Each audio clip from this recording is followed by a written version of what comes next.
bienvenidos un domingo más y hoy un domingo especial, un domingo en el cual celebramos el Día de la Madre, ¿verdad? Cuando nos acercamos a la palabra de Dios, nos encontramos con historias de hombres y mujeres normales y corrientes, como todos nosotros, que nos muestran cómo reaccionan a su encuentro ante Dios, ante Jesús. Vemos cómo algunos de estos hombres y mujeres reaccionan acercándose a Dios y de una manera positiva ante el desafío que les supone estar cara a cara con el Señor y con Jesús, y hay otros que rechazan la posibilidad de tener una relación con Dios, ¿verdad? Hoy vamos a hablar de mujeres normales y corrientes. Hoy vamos a hablar de madres extraordinarias, porque ser una persona normal y corriente no quiere decir que no se sea extraordinaria, ¿verdad? Mayo es conocido como el mes de las flores y el mes de las madres. El mes de las madres porque no en todas partes del mundo se celebra hoy. Hay diferentes fechas según los países. Por eso, en Latinoamérica, mayo es el mes de las madres, para que cada uno elija el domingo o el día que le toca celebrarlo. Y yo creo que no es una casualidad tampoco que se celebre en el mes de las flores, ¿verdad? Siempre hay una vinculación entre ambas cosas. Nosotros, creo que ninguno podemos evitar pensar en la Madre de Jesús, cuando nos acercamos a la palabra de Dios a meditar acerca de este tema, ¿verdad? Pensamos en María. Nosotros, los cristianos evangélicos, entendemos que la palabra de Dios nos enseña a que la alabanza, nuestra alabanza y nuestra adoración solo le pertenece a Dios. No hay nadie más digno de alabanza y adoración. Ni los apóstoles convertidos en santos por la Iglesia Católica, ni tan siquiera María, la Madre de Jesús. Nosotros no la adoramos y no la veneramos porque eso solo le pertenece a Dios. Así nos lo enseña el Señor. Sin embargo, eso no quiere decir que no reconozcamos el infinito valor que esta joven ha tenido no solo en la vida de Jesús, sino en la historia de la cristiandad, ¿verdad?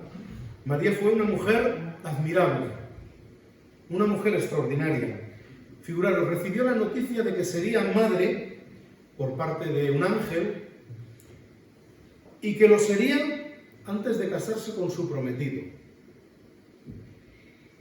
Ella era consciente de que aceptar ese desafío, porque además ella tuvo que aceptarlo, la iba a marcar de por vida.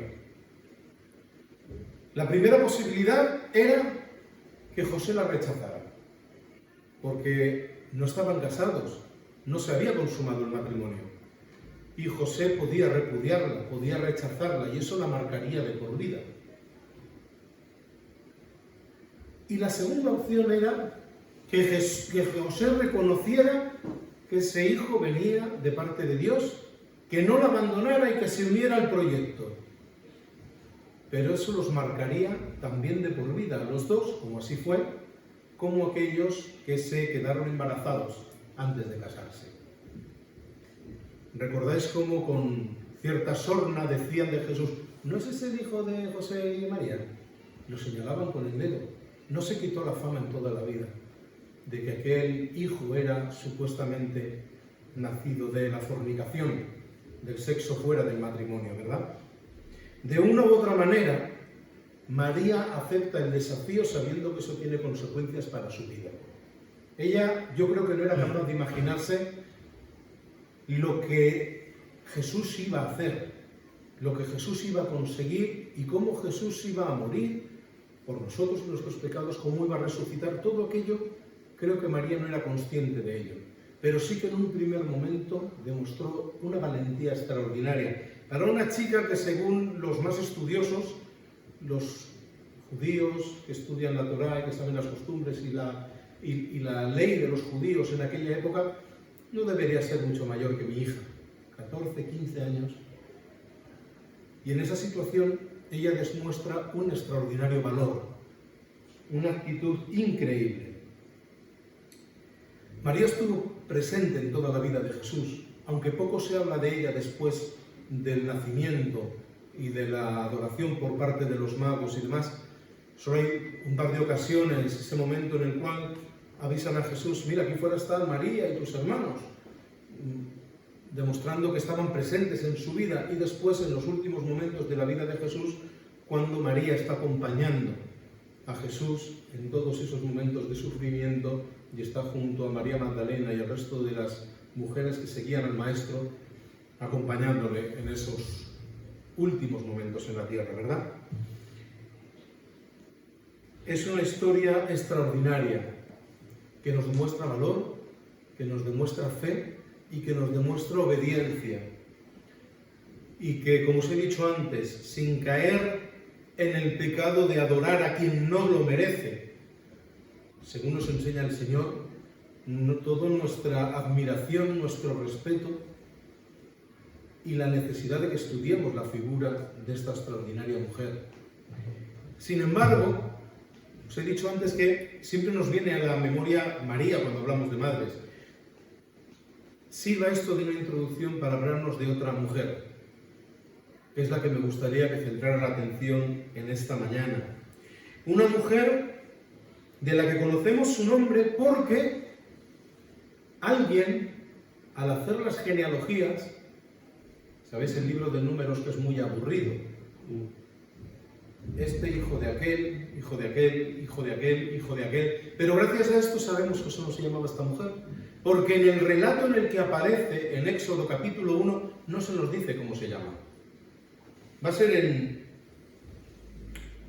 en Números, cuando vamos a ver Números 26, que dice así: los levitas registrados por clanes fueron estos: el clan de los gergesonitas, que procedían de Gerson, el de los keakitas, que procedían de Keat, el de los meraritas, que procedía de Merarí. Figuraban además entre los clanes levíticos el clan de los libnitas, de los hebronitas y de los mahlitas, el de los musitas y el de los coreitas. Tela con los nombres. Keat fue el padre de Amram, cuya mujer se llamaba Jocabed, hija a su vez de Leví, nacida en Egipto. Amram y Jocabed fueron los padres de Aarón y Moisés y de su hermana María. Jocabed, después de esta retahíla de nombres complicados, llegamos a la conclusión de que Amram y Jocabed son los padres de Moisés. Y Jocabed es hoy la protagonista de este tiempo, de esta meditación en la palabra de Dios en el Día de la Madre. Si me acompañáis a Éxodo capítulo 2, vamos a leer un relato que todos conocemos. Los más grandes, los más mayores, porque lo hemos leído, hemos visto a Charlton Heston en la tele, y los más pequeños por el príncipe de Egipto, ¿verdad? Vamos a la palabra de Dios, Éxodo capítulo 2. Dice así: en estos días un hombre y una mujer de la tribu de Leví se casaron. La mujer quedó embarazada y dio a luz un hijo. Al ver que era un niño excepcional, lo escondió durante 3 meses. Y cuando ya no pudo ocultarlo más, tomó una canasta de juncos de papiro y la recubrió con brea y resina para hacerla resistente al agua. Después puso al niño en la canasta y la acomodó entre los juncos a la orilla del río Nilo. La hermana del bebé se mantuvo a cierta distancia para ver qué le pasaría al niño.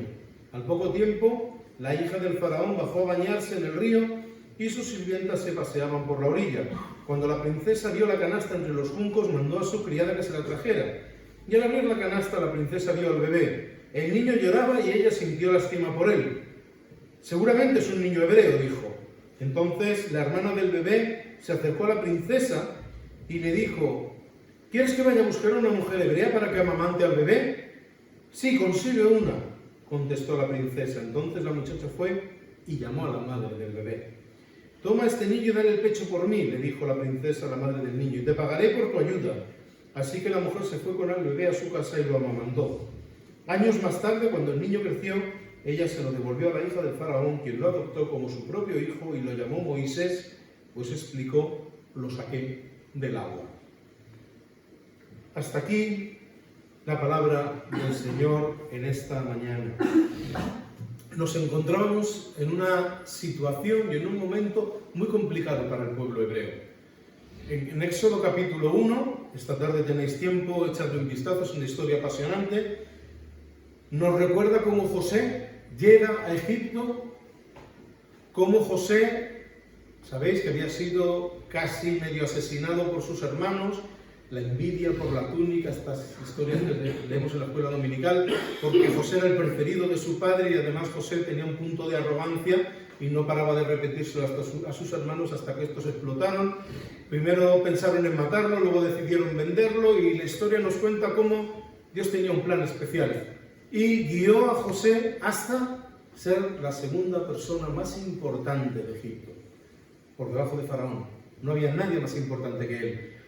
Y el pueblo hebreo, el pueblo judío, contó con la bendición del faraón y pudieron vivir tranquilos y prosperar, pero el tiempo fue pasando, los faraones también, y se olvidaron de José, se olvidaron de lo que había hecho por Egipto, y es más, empezó el pueblo hebreo a representar una amenaza para Egipto porque crecían mucho, tenían muchos hijos, y eran ya tan numerosos que los consejeros del faraón y todo lo que el gobierno de Egipto tenían en mente: si deciden rebelarse contra nosotros, se harán con el país, porque son más que nosotros. Así que empezaron a cortarles las libertades hasta que los esclavizaron por completo y los tenían allí controlados. Pero seguía creciendo el pueblo, Dios seguía bendiciéndole y más hijos, hasta que el faraón decide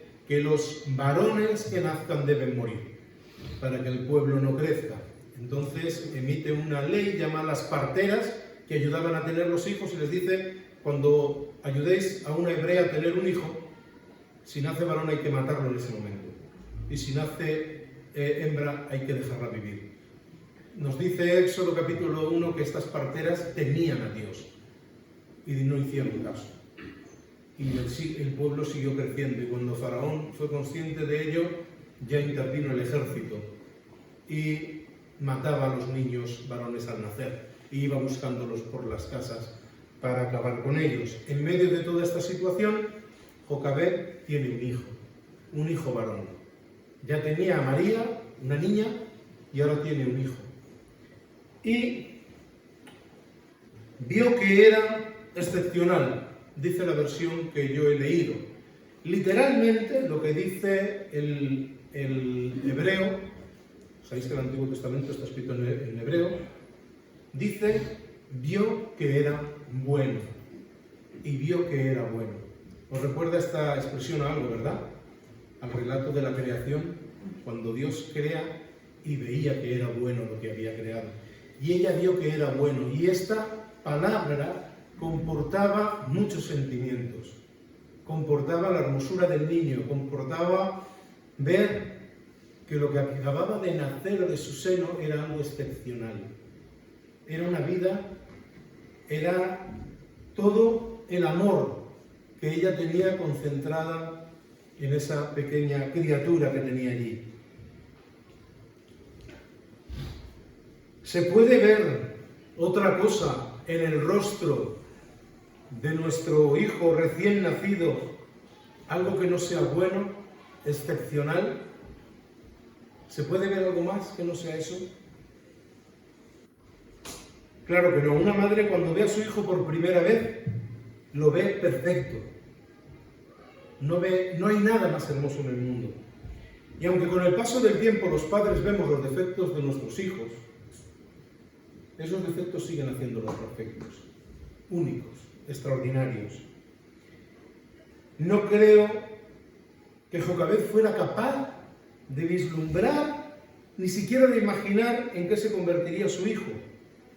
En ese momento lo único que ella sabía era que lo amaba. No tenía ni idea, seguramente, de los planes que Dios tenía para ese niño. Pero Lo que sí estaba seguro es que ella haría todo lo posible para que ese niño tuviera una oportunidad. Para que ese niño tuviera la oportunidad de vivir. Así que lo escondió. Y lo escondió hasta que no tuvo más remedio que deshacerse de él. No nos da detalles la palabra de Dios, el relato del Éxodo de por qué, llegados esos 3 meses ya no, pero era evidente que ya había un punto en el cual podían sorprender a ese niño los soldados y podía tener el mismo destino que el resto, ¿verdad? Todas las madres deberían querer lo mejor para sus hijos, ¿verdad? La palabra de Dios nos enseña que los hijos son una bendición de parte de Dios. Ayer por la tarde estábamos viendo una película en casa y uno de los personajes decía: lo único que tú tienes de verdad son tus hijos. Lo único que es tuyo de verdad es tu hijo, porque las parejas pueden quedarse o marcharse de nuestras vidas. El dinero viene y va, los amigos vienen y van, las posesiones vienen y van, pero un hijo es para siempre. Un hijo es para siempre.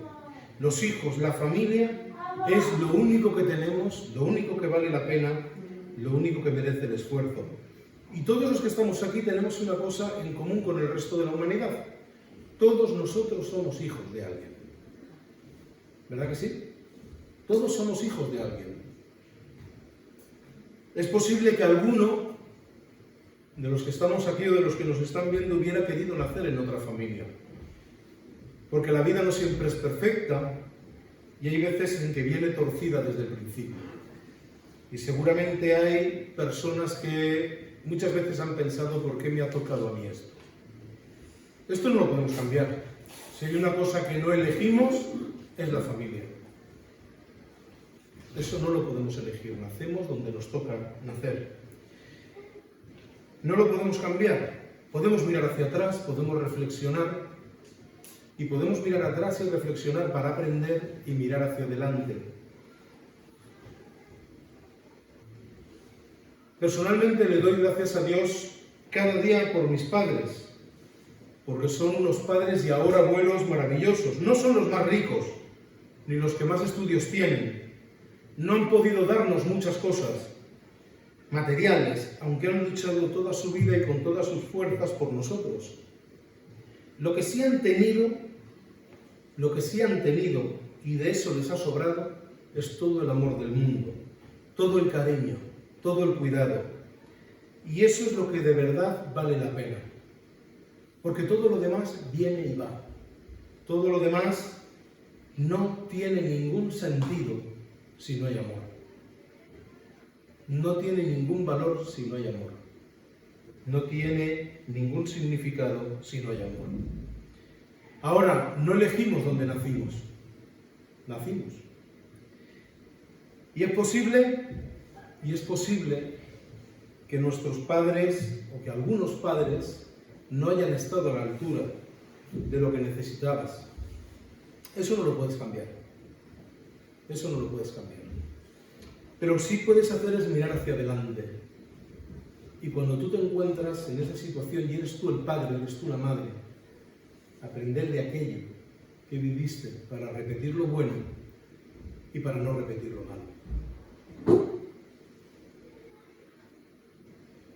Puedes romper la inercia de aquellas cosas que han sucedido en tu vida y que no deseas. Y hay muchas maneras de hacerlo y hay muchas formas de afrontarlo. Lo cierto es que Jocabed no eligió nacer en Egipto, pertenecer al pueblo hebreo, que su hijo naciera bajo una amenaza de muerte antes ya de siquiera nacer, pero sí que eligió que haría todo lo que fuera necesario para que ese niño viviera, para que ese niño tuviera la oportunidad de salir adelante. Y esa valentía, fruto del amor, es esa primera enseñanza que tenemos para nosotros y que vemos, aún sin llegar a esta situación tan dramática, en muchas de nuestras madres, ¿verdad? Después desobedeció la ley. Jocabed desobedeció la ley para proteger a su hijo y se jugó su propia vida. Acabamos de leer y de ver cómo era la situación que tenían los judíos en Egipto, cómo estaban esclavizados y cómo había una ley que no permitía que esos niños vivieran si nacían varones. Que una esclava desobedeciera la ley de Faraón tenía como consecuencia la muerte. Los esclavos no eran personas, eran posesiones. Como una posesión se rompe, se tira y se toma otra. No había ningún valor en ello, ¿verdad? Así que, aunque hayamos visto muchas películas, hayamos leído muchas veces esta historia, no podemos llegarnos a imaginar lo que se estaba viviendo allí y la situación en que se tenía en aquellos momentos. La realidad es que esta mujer tiene que tomar una decisión sabiendo que se le puede costar su vida y a lo mejor la vida de su familia. Jocabed, en medio de todo esto, idea un plan. De momento cuida al niño, pero cuando llega esos 3 meses en los que ya no puede tener al niño, idea el plan y además vemos cómo todas estas circunstancias que ella prepara salen bien. Yo no sé si Jocabed era consciente de que Dios estaba detrás de todo esto, de que Dios estaba guiando todo esto, porque había elegido a ese niño para ser el primer Mesías, el primer libertador del pueblo, el que sería la figura, el que sería el que anuncia a Jesucristo, el que apunta hasta Jesús. Él liberaría al pueblo de la esclavitud de la misma manera parecida de la que Jesús nos libera a todos de la esclavitud, ¿verdad? Así que conocemos la historia, la acabamos de leer, prepara con unos juncos de papiro una cesta, pone al niño, pone todo bien impermeable para que aguante en medio del Nilo y manda a su hija mayor, a María, que vaya vigilando, que vaya viendo. Y va caminando al lado del río y va viendo cómo la cesta va avanzando, hasta que llega a la zona donde la hija del faraón va a bañarse y está allí con sus doncellas y demás. Y allí la hija del faraón toma la cesta, la ve, y aquí no nos cuenta quién tuvo la idea, si tuvo una hermana muy avispada, Moisés, o todo estaba dentro de los planes de Jocabed, pero lo cierto es que surge la oportunidad y esa niña lo primero que hace es decir, ¿quieres que busque? ¿Quieres que busque a alguien que te cuide al niño, que lo amamante? Si había algo que sobraba en aquel momento en Egipto, eran mujeres hebreas preparadas para amamantar a un niño y sin un niño al que amamantar. Porque los estaban matando. Porque el ejército estaba matando a aquellos niños. Y había mujeres que podían amamantar a un niño y podían ayudarle.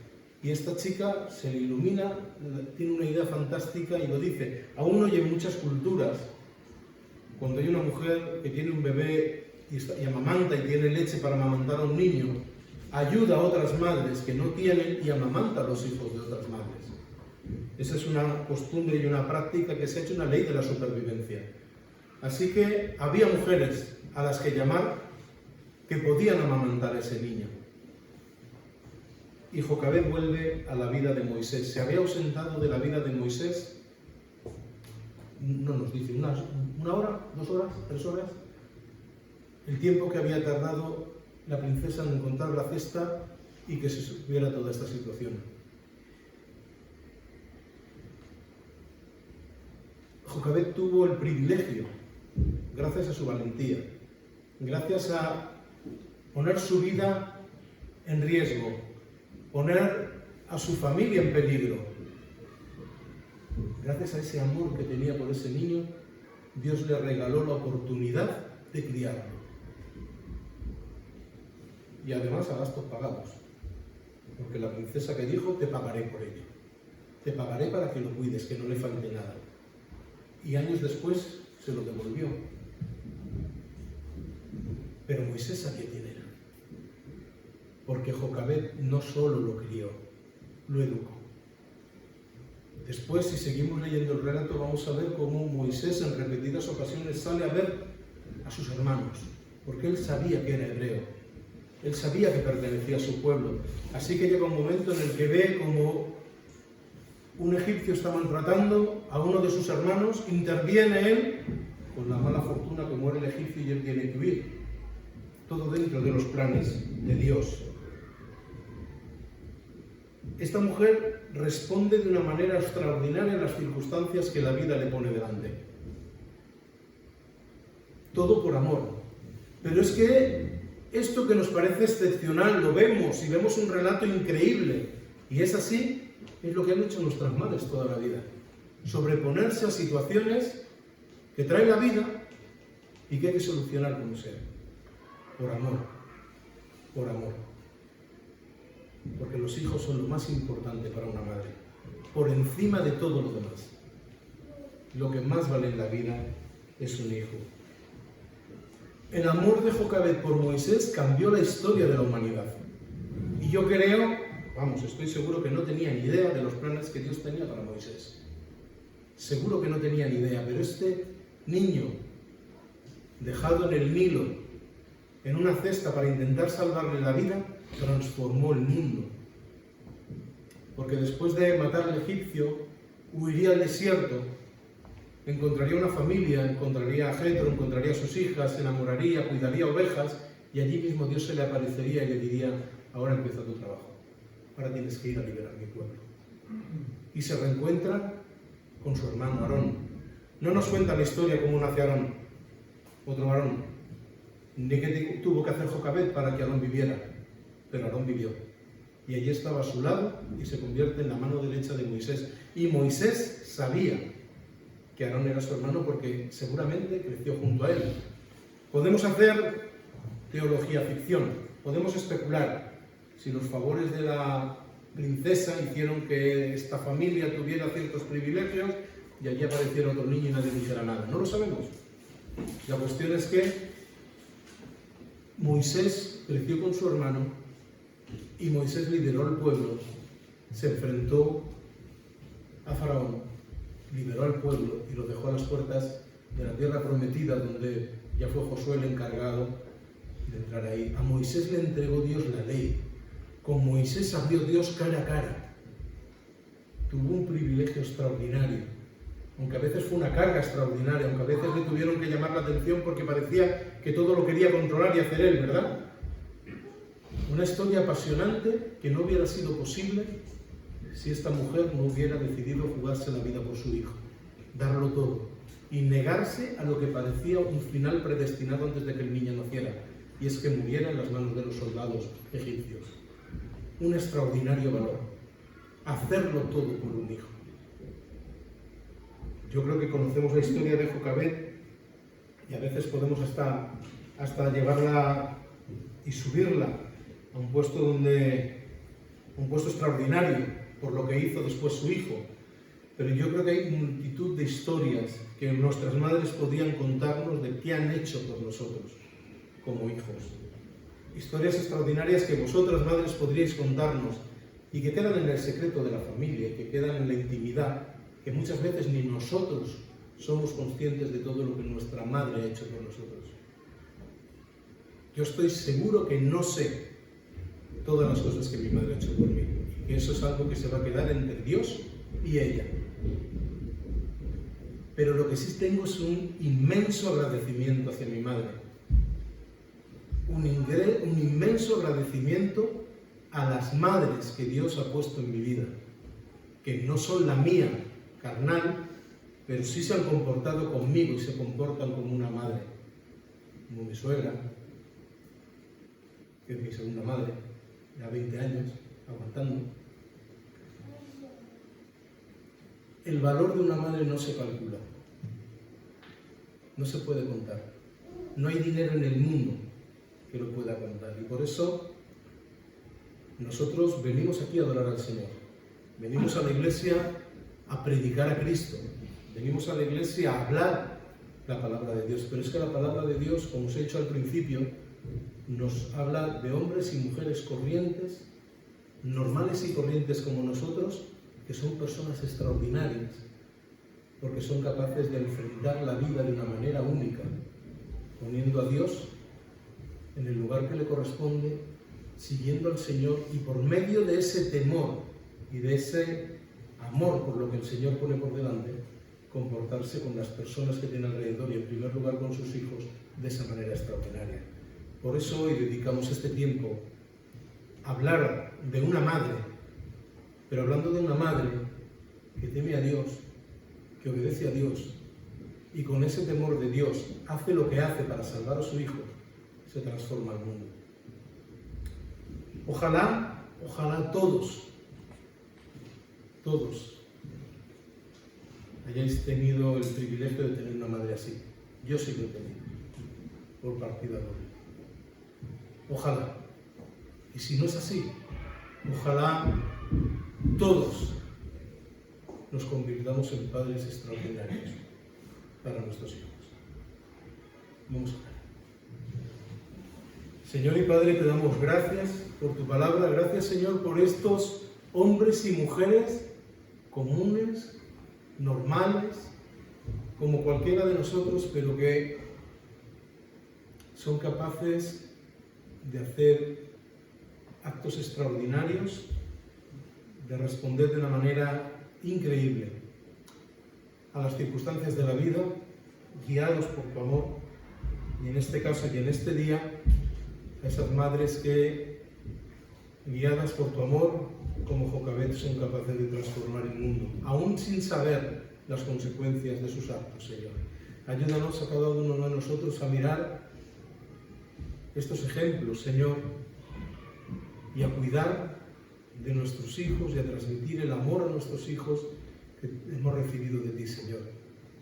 Que de la misma forma que tú nos amas, seamos capaces de amar, que seamos capaces de cuidar, que seamos capaces de acompañar, Señor. Gracias, Padre, por tu amor infinito cada día. Bendícenos y guárdanos en tus caminos siempre. Amén.